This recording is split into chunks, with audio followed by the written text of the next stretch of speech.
last year. I was lucky enough. Scored 314 for 4 when they batted first, leaving Namibia a huge task to try and get that 315. They were bound to lose wickets, and it didn't go all their way, although they started off pretty well. We can have a look at those wickets now. Started really well, but the first one to go was J.B. Berger. He'd made 41 before he was caught in the outfield. Yeah, just trying to pull a short ball away. It wasn't that short, but they went off at quite a rate, Namibia. They went after the score, which is good. They didn't just go out there to bat the overs out. Morn Carg, the next one to go.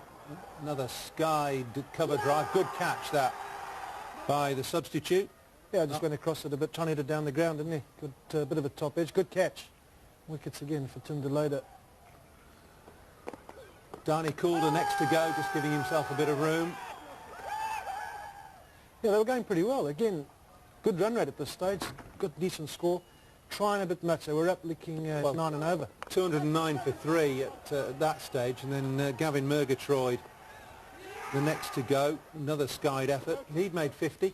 Yeah, again, it's, there's nobody been ripped out by a leg cutter or an in-swinger. They've all got out playing big shots. He went across the line again, top edge. Louis Berger hitting across the line. Well, yeah, hooking at a half volley. He missed it, lost the middle stump. The point is, Namibia got within striking distance here. Yeah, they had, but they kept going, and I like the attitude. They didn't go out there just to see the overs out. Jerry Snyman, the next one to go. I think they will have no choice rather than hitting a sixes, because they got to play a big shot to reach that target. And obviously that's a slow, medium-paced, great bowling. Yeah, and it was Kloppenberg that was causing a bit of problems, a few problems as well. He picked up 4 wickets. Next to go was Cyril Berger, stumped. Great off-spin. I think nowadays every off-spinners know how to bowl away ball. And you're just wishing for a shot to be played like that at you, Mushtaq, aren't you? The reverse sweep. I think I can have this kind of wicket in my pocket. Yeah, 8 down now and still 60 short. Van Shaw, the next to go. Obviously that's very much tail-ender shot, as like tail-ender try to play. And when they try to play inside-out, it's difficult for them because they're not used to it. And the last man out, Van Vuren. Top edge, and look at the way the Holland players celebrate. Their first win in World Cup cricket. Didn't they deserve it? Very much so. They played great cricket, and as Houghton said early on, they were not shy to play it against big boys, because they were there to learn, and they learn actually quite a bit for this World Cup, and hopefully for their youngsters they can enjoy the World Cup. Yeah, great spirit that the Dutch team have played this competition in. Bowling Namibia out there for 250. It was a spirited performance by Namibia. As I say, they got to 209 for 3 before capitulating, and they were all out in just a ball less than 47 overs. The Dutch bowlers, 4 wickets apiece for Kloppenberg and Adil Raja. Kloppenberg had a great game, 10 overs, 4 for 42 to follow his 100, and Raja 4 for 42 also. Holland then won comfortably in the end by 64 runs. Holland can go away pleased and proud, Davey, can't they? Yeah, I think they can, and some nice individual stats to take away as well. Tindalota bowled well through the tournament. They've got a couple of hundreds in the last game. 1 or 2 of the other lads played well, and I think one of the keepers of the tournament plays for Holland, Julian Smith. I think he played really well throughout. He certainly did. Mushtaq, Namibia didn't disgrace themselves either, did they? No, they played very good cricket, especially against Pakistan. They stick them to a very low target, 250 or something.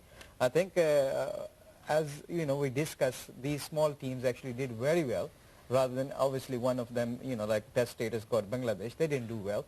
Rather than all the teams, they actually did well against big boys even. They're not there to win, but at least they're there to learn something, and they did. They certainly did, but Holland and Namibia won't be in the World Cup final coming up at the end of March, but you could be, as Charles Colville will tell you now. The World Cup final is...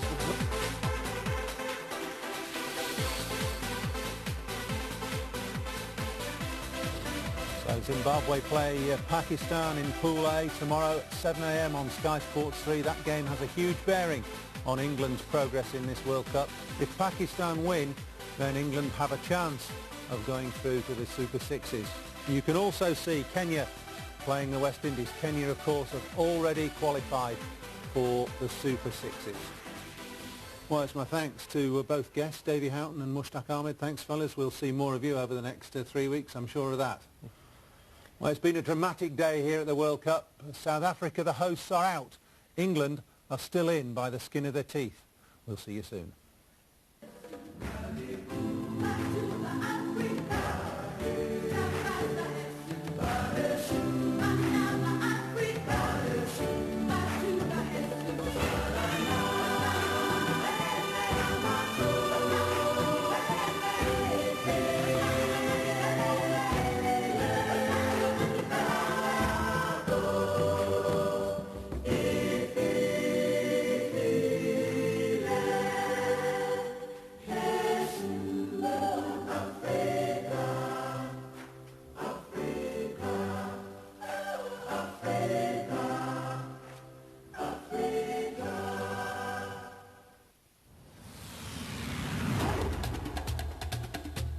The ICC Cricket World Cup on Sky Sports, sponsored by Travelex, the world's foreign exchange company.